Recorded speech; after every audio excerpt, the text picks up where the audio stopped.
Mr. Williams from Duke Energy. Thanks a lot. Happy to be here. I actually spent a lot of time, I did a lot of growing up in this area. I went to Sky Valley Camp when I was 13 and 14, which is now, I think, run by the Eckerd Foundation as a place for kids to rehabilitate themselves. It's still run by the Canary family, 2,000 acres. It's adjacent to DuPont State Park. And then I also spent 5 summers at Canoga conferences. Did a lot of growing up there from 16 to 20. Learned about girls, learned about the church a little bit, but then learned more about girls and having fun. So it was a great time to grow up. I think one of the best things about the church is that it gives you space to kind of be an idiot from time to time and grow up in a safe environment, so that was helpful. And now I've just moved to Fairview, so I'm somewhat of a neighbor. My wife and I just finished building a house, went through a horrific construction process, and I work out of Fairview, so I'm not very far away from here. And we actually bought 20 acres of land with 5 other partners, and we have 10 acres of that conserved in permanent easements, which was part of the transaction, so we're excited about that.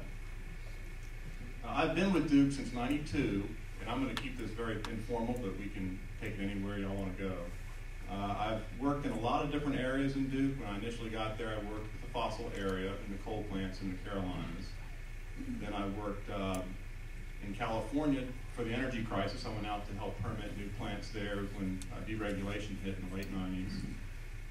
That got very interesting very quick. Learned what it was like when the lights go out and things go haywire. When we got there, there was a reserve margin in California of about 7%. That's really the reserve just above the peak load you would have. And the reserve margin in the Carolinas is about 17%. So they kind of headed into that issue with a bit of a problem, and it got very interesting. It turned into a full-time media job, frankly. We had 4 plants out there, and we're modernizing 2 big sites, and we got one of them done, brought in about 30% of all new power in 2002.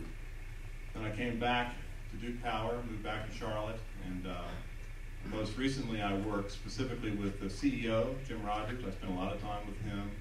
He's pretty much a policy wonk. The company has evolved over time. Duke Power bought a company called Pan Energy, a Texas-based pipeline company, very large pipeline company, in 1996. Then we bought Synergy, which is a very big coal-based utility in Indiana, Ohio, and Kentucky. That really changed the portfolio of plants we have at Duke Energy to be more weighted toward coal.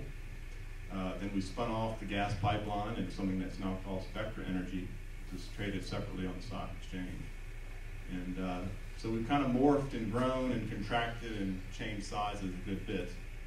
I spent a lot of time on the Cliffside project. Happy to talk about that. Some of the items in the back of the room on the chairs back there is a guest column by the head of the Air Quality Division in North Carolina talking about Cliffside.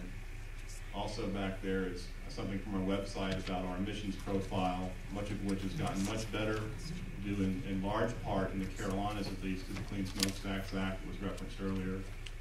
And then there's a map that shows how much each state gets their power from coal, which really is designed to show the mountain we have to climb to address climate change.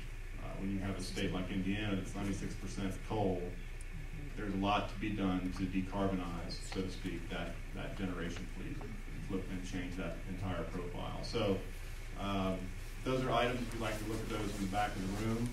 And again, I'm going to be very informal about this. I think some of the points that I plan to cover in the discussion include kind of a larger overview of how we got here, Duke Power's history. You know, Buck Duke came down and had a lot of money. We call him kind of a sugar daddy. He came down here, had a huge amount of money from the tobacco industry, and then basically poured it into a power company. And then I'll also touch base on how we make decisions, something called the annual plan, which is approved by the state regulators who are appointed by the governor, as well as renewable energy, some of the things we're doing there and what we see happening there, some hopeful things there, and our climate change perspective, as well as nuclear energy. So those are things that I'll be discussing in my points, and I can take this anywhere I want to go. I'm happy to be here. Thanks. And now we'll hear from Mr. Freeman. Canary Coalition. I'm sorry. Yes. I'm reminded that today is March 28th, the 30th anniversary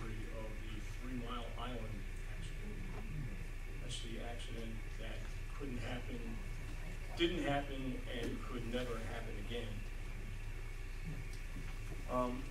I'd like to thank the Four Seasons Sierra Committee and Barbara Barnett and the other groups that helped put this on. And I want to thank Tom Williams for coming and Duke Energy agreeing to be part of this. And thank you all for being here as well. Let me start by saying that there is no such thing as clean coal technology. Even if there were vitamins coming out of the smokestacks, coal would not be clean. Mountaintop removal coal mining is devastating entire Appalachian mountain ranges, rivers, and communities.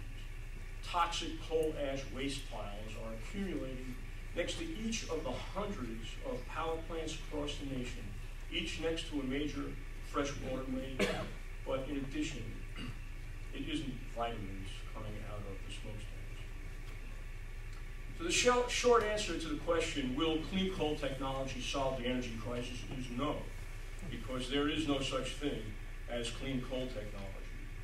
Jim Rogers, the CEO of Duke Energy, has been referring to new coal-fired power plants, such as Cliffside Unit 6 in Rutherford County, as a bridge to the future in meeting our energy needs. Well, reforming state and federal government energy policies to drive reductions in energy consumption would be a real bridge to the future. Plotting out a 10-year Apollo-like project as proposed by T. Boone Pickens, Al Gore, and others to transform our energy production system into a 100% renewable technology infrastructure would be a real bridge to the future. According to the United Nations Intergovernmental Panel on Climate Change, we need to reduce man-made greenhouse gas production 80% by the year 2050 to avoid the worst consequences of climate change. We can't achieve the necessary reductions in greenhouse gases fast enough if we build new coal-burning power plants in the year 2009. Cliffside Unit 6, for instance, if it's ever completed, God forbid, will produce 6 million tons of carbon dioxide every year for the next 50 years or more. That's as much as 1 million cars, folks. Even if Duke Energy follows through on its plan to shut down Cliffside Unit 1 through 4, plus several other plants in the next decade, by the year 2018, it will still result in the same level of carbon dioxide emissions that Duke Energy's North Carolina fleet produces today. That's using their model and believing their claims. In other words, there will be no net reductions in greenhouse gases by 2018, and that won't work. It was at current levels and levels lower than today's level that have caused the current climate change crisis. Treading water is not good enough. We can't just ignore the worldwide scientific community's warnings on climate change, at least not without severe consequences for our children and future generations. The ever-rising cost estimate of a new Cliffside unit is now projected at $2.4 billion. A small fraction of that sum could be used to weatherize all the older homes in Duke Energy's customer base. That would result in energy savings greater than the production capacity of Cliffside Unit 6. Another small fraction of that money could be used to retrofit all of Duke's customers with compact fluorescent, or better yet, LED light bulbs that would also displace more energy than Unit 6 would produce. Dare we imagine how $2.4 billion invested in energy efficiency and renewable development would positively impact air quality, public health, and our environment? How many thousands of good, high-paying permanent jobs would create? But instead, your money is being squandered on 19th century technology that continues to pollute the air, contaminate water, endanger our children's health, destroy mountains, drain fresh water supplies, and cause climate change as it commits us to another 50 years of burning coal.